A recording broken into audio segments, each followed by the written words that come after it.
কি হচ্ছে বাবা? দেশের যে পরিস্থিতি তাতে ভোট দিতে পারবো বলে মনে হচ্ছে না। কেন? কি সব ভয়ঙ্কর নিউজ! এই দেখ তো, একজন নারী প্রার্থী নাকি নির্বাচন থেকে সরে দাঁড়িয়েছে। ঘটনাটা কি সত্যি? মা, এগুলো সব গুজব, মানুষকে বিভ্রান্ত করার জন্য ছড়ায়।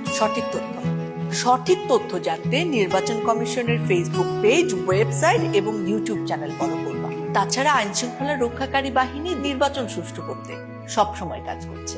আরেকটা ভিডিওতে দেখলাম সরকার থেকে বলছে ভোট নাকি পিছিয়ে দেবে।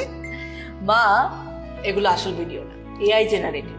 গুরুত্বপূর্ণ ব্যক্তিদের চেহারা আর কণ্ঠ ব্যবহার করা হয় এসব ভিডিওতে, যাতে মানুষকে সহজে বিভ্রান্ত করা যায়। অনেকে এইসব গুজবকে সত্যি মনে করে। গুজবে বিভ্রান্ত না হয়ে সঠিক তথ্য জানতে বাংলাদেশ নির্বাচন কমিশনের website, Facebook page, YouTube, TikTok এবং ইনস্টাগ্রাম ভিজিট করুন।